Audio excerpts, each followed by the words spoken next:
منح مبلغ 50,000 ليرة تركية من دون فوائد لكل شركة. سنوفر قروضا دون فوائد بقيمة 100,000 ليرة، وسنوفر خدمة الإنترنت بشكل مجاني للشباب. كيفاش غادي يخدموا الناس؟ شكون غادي ينتج؟ خص الناس يفهموا باللي الرزق عند الله، فابتغوا عند الله الرزق ماشي عند الدولة. الدولة كتوظف، والآن العدد ديال الموظفين اللي كاينين في الدولة أكثر من اللازم. صحيح ولا ماشي صحيح؟ قولوا الإخوان الوزراء اللي سبقتيو كنتيو وزراء. وسنرفع قيمة المنح الدراسية للشباب، وسنعفيهم من رسوم جوازات السفر. يا ربي ارزقهم من فضلك. مالكم؟ استمروا السيد الرئيس. مالكم؟ دعينا الله، الحمد لله فين ما دعينا تيستجب لنا. شو هو المشكل ديالكم؟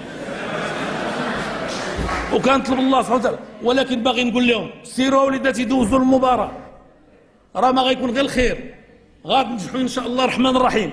الا ما نجحتيوش كلكم غينجح واحد العدد محترم، واللي ما نجحش العام ينجح عام اخر. ونطوندوا كونوا نفوسكم، قلبوا على رزقكم، خدموا، ربما غادي يجي واحد النهار تبقاو تضحكوا على رؤوسكم اللي بغيتوا تكونوا موظفين.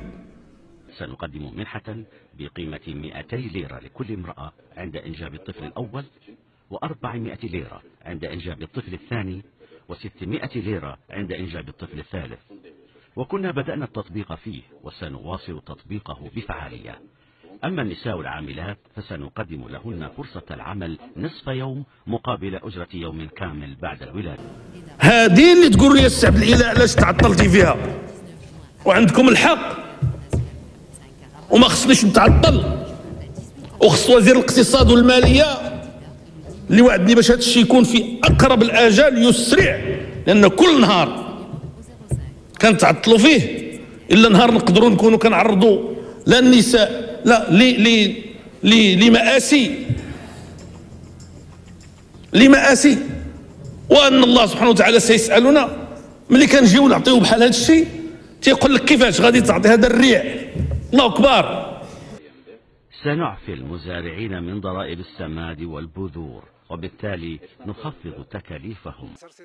إلى حدود الساعة لازلنا نعاني من ندرة المواد العلفية، باعتبار أن كل داك الاحتياطي اللي كان عندنا ديك الساعة كله نفد، لأن من العيد الصغير وحنا تنعطيو العلف وتنعطيو البال، ولا من سأل عنا. سياسة الدولة في مثل هذه الحالات تعتمد على دعم الفلاح بكمية هزيلة من العلف المدعم، والذي لا يكفي إلا لمدة لا تتجاوز 4 أيام للنعجة الواحدة خصوصا.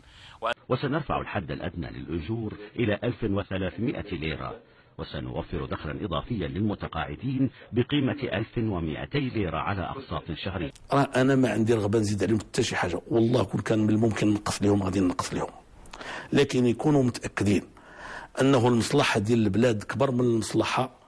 واخا المواطن يضحي واحد شوية،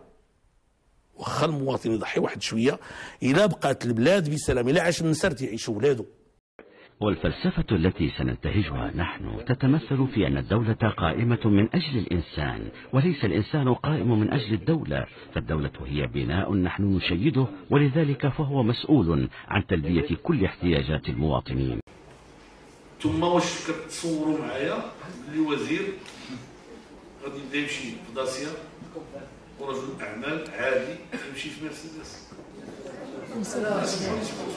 شوف هكا دابا نقولوا اللي بغيتي